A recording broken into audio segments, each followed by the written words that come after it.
Aloha. Could those of you who are milling around please sit down and get ready for a wonderful talk by Michael Parenti on democracy and class power. I'm Noelle Rodriguez. I teach sociology here at the upper campus of Hawaii Community College, and I'm one of the 3 faculty advisors for the Global Hope Club.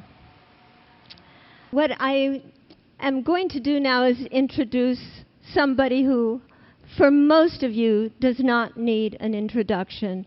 Michael Parenti is an internationally famous individual, and he is a writer, speaker, and an amazing mind of our times.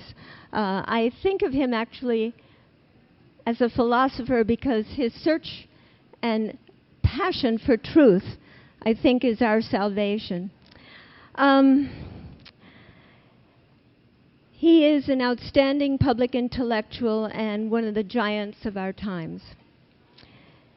You know, the reason that we decided to have Michael Parenti come here is not just because he is such an outstanding individual and speaker, but because this community needs Michael Parenti.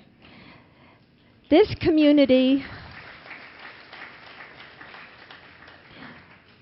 we are facing on this planet, in this nation, and in this state, some grave economic, social, political, and environmental problems.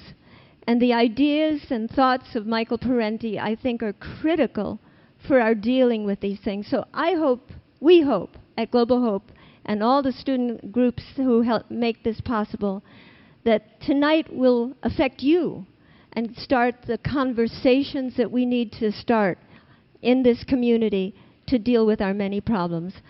So let the conversations begin. Please welcome Michael Parenti. Thank you so much.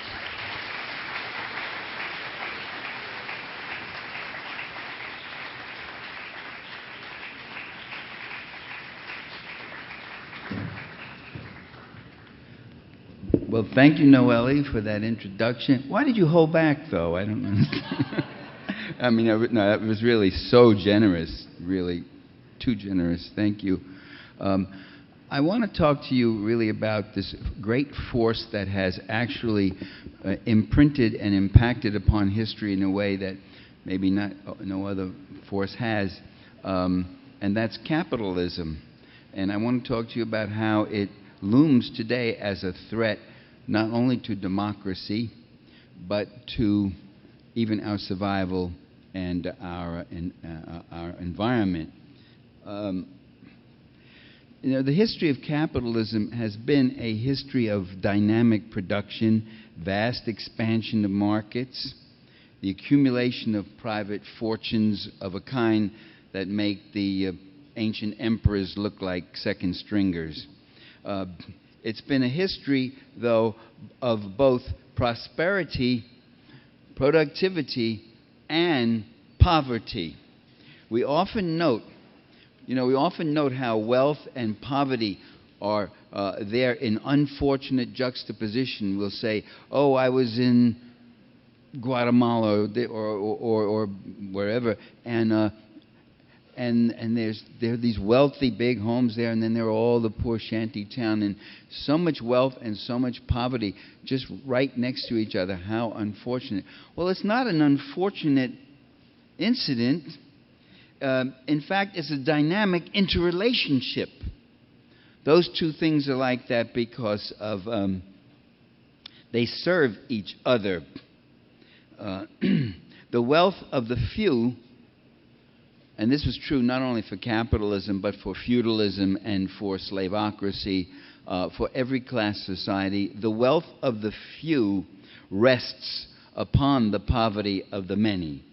There could have been no wealthy Roman aristocrats. Who has a Kleenex? You get extra credit. I'll talk to your teacher about it if you give him one, please. There could be no wealthy Roman aristocrats. Thank you, darling. Without impoverished slaves and proletarians in Rome who labored hard and long to keep the wealthy living in the style to which they were accustomed. There could be no great feudal lords and ladies without serfs who do the same thing. No corporate capitalists without underpaid and overworked workers. The owners become rich by paying workers far less than the value produced by the workers. That's how you get rich in manufacturing capitalism and industrial capitalism and such. That's not the way you get rich in financial capitalism, apparently. In Wall Street, you don't pay workers anything. You just cut up pieces of paper and say, this is valued at $100,000. You sell it to a friend, and then he sells it to someone else for $200,000 and walks away with $100,000, and then he sells it, and nobody knows what's even inside the package. It's rather an extraordinary thing, but I'll get to that in a minute. I get tired of talking rationally about those guys. I really want to go out and go, peace, but no, I was just joking. I saw some of you look, what? The creation of mass poverty is part of capitalism's success story.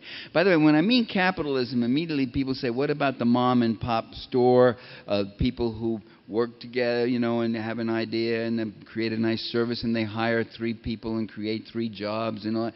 We're not talking about that. Those are small businesses. We're talking about the giant multinational corporations that are worth billions of dollars and have budgets that are bigger than many of the nations of the world.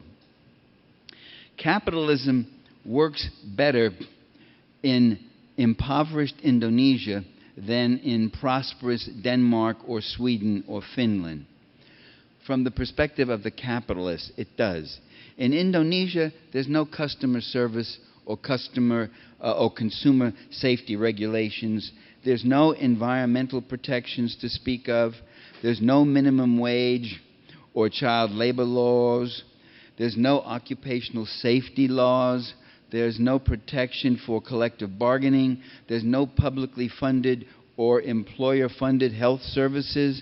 There's no business regulations or taxes of any noticeable amount on giant corporations. All these things would cut into profits.